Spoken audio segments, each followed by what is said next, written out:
அவர் நீதிமானா இருந்தார் ஃப்ரெண்ட்ஸ். அவர் அந்த அந்த மத்திய 1வது அதிகாரத்தில் படித்து பார்த்தீங்கன்னா, யோசேப் நீதிமானா இருந்ததனால் அந்த அந்த அன்னை மரியாதை அவமானப்படுத்த மனதில்லாமல் ரகசியமாக தள்ளிவிட அவர் யோசனையாக இருந்தார் அப்படின்னு சொல்லிட்டு அந்த வசனம் அந்த கதையில் இருக்குது ஃப்ரெண்ட்ஸ்.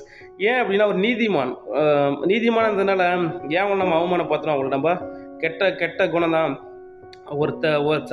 சரியான ஒழுக்கம் இல்லை, சரியாக நடந்து கெட்டவ, அவளை வந்து தள்ளி விடணும் அப்படின்னு சொல்லிட்டு ஒரு ஜென்யூனாக இருந்ததுனால நீதிமானம் இருந்ததுனால அப்படி நினைக்கிறார் ஃப்ரெண்ட்ஸ். அந்த டைமில் தேவதூதன் என்ன பண்ணுறாரு, யோசேப்பு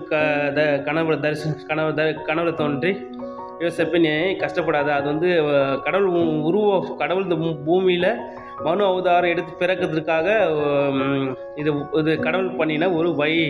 இதை வந்து நீ அவளை சந்தேகப்படுத்த, அவள் தவறான குணம் இல்லை, வேறொரு ஆணோட தொடர்பு கொண்டு உற்பத்தியான பிள்ளை கிடையாது, இது பரிசுத்தமானது, கடவுள் வந்து மனு அவதாரம் எடுக்கிறது இது ஒரு வழி, நீ அவளை சேர்த்துக்கொள்ளுப்பா, அவளை நீ தள்ளி விடாத அப்படின்னு சொல்லிட்டு யோசேப்பு வந்து தேவதூதன் இந்த சொப்பனத்தில் சொல்லும்போது, கனவுல சொல்லும்போது யோசேப்பு அதை ஏற்றுக்கொண்டு அவங்க இருக்கிறாங்க ஃப்ரெண்ட்ஸ். இது ஏன் இந்த கதை அவங்க கூட சொல்ல வரேன்னா ஃப்ரெண்ட்ஸ், அவங்க அன்னை மாதிரியில் அவங்க பரிசுத்தமானவங்க, கடவுள் சூஸ் பண்ண ஒரு பரிசுத்தமான ஒரு பாத்திரம், கடவுள் பிறக்கிறதுக்கு ஒரு வழியாக தேர்ந்தெடுக்கப்பட்ட ஒரு பாத்திரம்.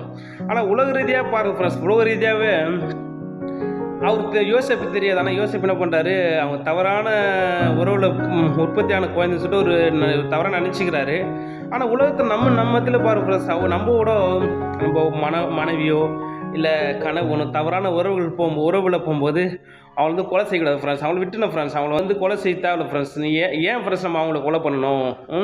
அவங்க தவறான உறவு போகிறாங்களா, விட்டுடுங்க, அவங்க விட்டு அதான் அவங்க அம்மா உங்கள் லைஃப் நீ பார்த்துக்க, கணவன் சரியில்லைனா மனைவி சொல்லுங்கள் உங்கள் லைஃப் பார்த்துக்குங்க, இல்லை மனைவி சரியில்லை கணவன் உங்கள் லைஃப் பார்த்துங்க, நீங்கள் போங்கம்மா அப்படின்னு சொல்லிட்டு அவங்க தனியாக அனுப்பிச்சிடலாம் ஃப்ரெண்ட்ஸ், அவங்கள சேர்ந்து தேவையில்ல அவங்க தனியாக அனுப்பிச்சிடலாம். அப்படி இல்லை நான் அவளை தள்ளிட்டு இவங்களை கல்யாணம் பண்ணி இவங்களுக்கு நான் விவாகரத்து செஞ்சுட்டு நான் வேறொருத்தி கல்யாணம் பண்ண போகிறேன் அப்படின்லாங்க மனைவி வந்து இவருக்கு நான் தள்ளி விட்டுட்டு வேறொருவனை கல்யாணம் பண்ண போகிறேன்னா அப்படி கல்யாணம் பண்ணக்கூடாது ஃப்ரெண்ட்ஸ். நம்ம ஒன்ஸ் ஒரு டைம் தான் கல்யாணம். அப்படி வேற ஒருத்தர் கல்யாணம் பண்ண விரும்புகிற நீங்கள் அவங்கள மன்னிச்சு ஏற்றுக்குங்க ஃப்ரெண்ட்ஸ். அவங்க தப்புனா கூட அவங்கள புரிய வைங்க, மன்னிச்சு ஏற்றுங்க.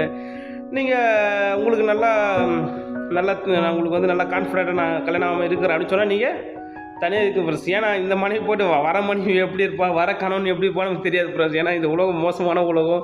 அதனால் கிறிஸ்டின் சொன்னால் கிறிஸ்டினாக இருக்கட்டும், கிறிஸ்டினாக இருந்தால் கூட ஆவிக்குரியலாக இருந்தால் கூட ஃப்ரெண்ட்ஸ், நம்ம கணவன் சரியில்லை மனைவி சரியில்லை தள்ளிட்டு நான் விவாகரத்து பண்ணிவிட்டு வேறொருத்தையும் நான் கல்யாணம் பண்ணுறேன்னு நினைக்கிறவங்க நீங்கள் அவங்கள மன்னிச்சு ஏற்றுக்குங்க. அப்படி இல்லையா